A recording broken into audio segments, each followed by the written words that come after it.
proximité, il peut venir avec une arme qui est une arme de guerre, il peut escalader un bâtiment, se poster sur un toit, et tout cela sans filtrage, sans contrôle. Mais où sont les policiers? Enfin, on parle de la première puissance du monde. Où est la police, comme on dit? Exactement, mais nous, quand en France, on met en place un dispositif, moi j'ai eu l'honneur avec les équipes de BFM TV d'être à Marseille le 8 mai pour l'arrivée de la flamme.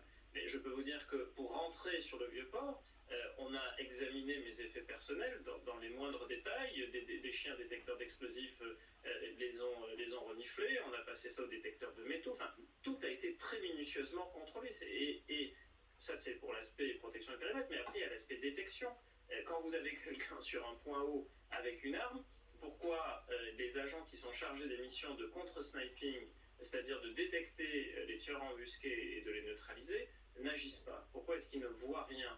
Avant de pouvoir tirer, cet homme est resté quand même un certain temps sur ce toit. Mais j'ai la réponse, les personnes l'ont signalé. J'ai la réponse, je vais la soumettre au général. Est-ce que c'est parce qu'on est à ce point-là habitué aux États-Unis à avoir des gens posséder des armes, marcher, circuler avec des armes, qu'au final, il n'y a pas eu l'alerte qu'il y aurait pu avoir dans un autre pays? Est-ce que ça peut aussi expliquer le manque de réactivité? Oui, alors l'absence de réaction. Voilà, on est dans une zone qui est une zone agricole, hein. On voit il y a même des machines agricoles, moissonneuses, batteuses, tracteurs, dans ce meeting qui est très festif, dans lequel les gens, on le voit à travers les tenues, hein, ils sont en t-shirt, débardeurs, donc voilà. Et ce qui veut dire que ça pose aussi le problème de la détection de signaux anormaux en quelque sorte. Donc visiblement, le tueur, d'abord connaissait les lieux. Il n'a pas improvisé cette affaire-là hier matin au dernier moment. Et ce qui est assez effectivement surprenant, c'est que par exemple, il n'y a visiblement qu'une équipe de deux snipers pour superviser une zone qui est relativement importante. Alors c'est aussi la problématique avec ces meetings. En fait, durant la campagne, les candidats font peut-être 2 voire 3 meetings par jour. Donc à chaque fois, il y a une grosse organisation. Et puis la routine fait qu'on passe peut-être à côté d'un certain nombre de choses. Et puis il ne faut pas oublier, et ça c'est très américain, la problématique, c'est la checklist. Et sortir de la checklist, c'est compliqué. C'est cahier des charges, en gros, on doit faire ça, ça, ça et ça. Et puis si c'est pas sur la checklist, il faut rendre compte à l'échelon supérieur. Et c'est vrai que ça peut bloquer, et en particulier, là on voit un type qui est anormal, hein, qui a un comportement suspect, mais le temps que l'autorité supérieure donne des consignes, il peut se passer ce qui s'est arrivé hier. Et bien, posons la question à Nicolas Conquer, est-ce que vous vous êtes déjà senti menacé dans un meeting? Est-ce que vous avez senti qu'il n'y avait pas de sécurité ou pas assez? Ou est-ce qu'il faut revoir la façon dont c'est organisé?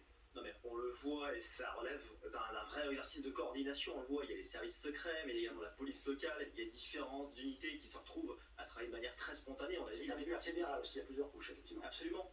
Et de fait, avant il était président et donc il avait un dispositif bien plus étendu. Là c'est un ancien président, la voilure a été réduite. Donc ça c'est important de le mentionner. Il y a eu des besoins par rapport à un contexte de tension grandissant de demander des effectifs supplémentaires.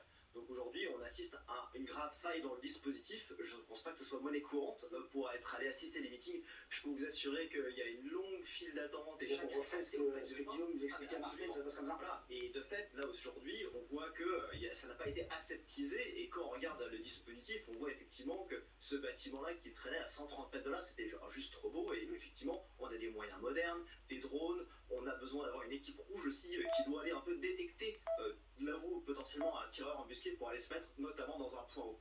Donc de là à dire qu'on ait perçu cette violence, non, mais effectivement, à juste titre, quand on voit cette réapparition de la violence aujourd'hui, les gens qui vont assister à des meetings, mais également qui doivent se déplacer pour voter, de se dire, c'est absolument inacceptable. Ça doit avoir des démocraties. Oui, encore une conséquence de cette tentative d'assassinat de Donald Trump. Joe Biden, l'actuel président des États-Unis et candidat, a décidé de reporter un voyage qui était prévu. Il devait aller demain à Austin, dans le Texas. Eh bien, ce voyage est reporté au 24 juillet, donc presque 10 jours. Et d'ailleurs, la vice-présidente Kamala Harris elle-même a reporté un voyage qui était prévu en Floride. Alors, est-ce que c'est le signe d'autres bouleversements dans la campagne présidentielle? Évidemment, la question est posée alors que le président vient d'être briefé, comme on dit, vient d'être informé par les patrons du Secret Service et puis du FBI de tous les détails de ce drame qui s'est joué hier en Pennsylvanie. On attend dans les qui viennent. C'est prévu à 19h30 heure de Paris, donc le président Biden lui-même intervienne. Un peu de retard, mais évidemment ce sera à suivre. Bonsoir Olivier Piton, merci d'être avec nous. Vous êtes avocat français, vous êtes installé aux États-Unis et auteur de la Nouvelle Révolution américaine parue chez Plomb. Alors je n'ai pas lu, pardon, je vous prie d'excuser, je n'ai pas lu votre ouvrage, mais est-ce que la Nouvelle Révolution américaine, elle s'est traduite par les scènes d'hier soir? Est-ce que c'est une conséquence de l'Amérique de 2024? C'est la genèse en fait, c'est la genèse que j'essaie d'expliquer, puisqu'en fait elle prenait en compte la campagne de 2016 et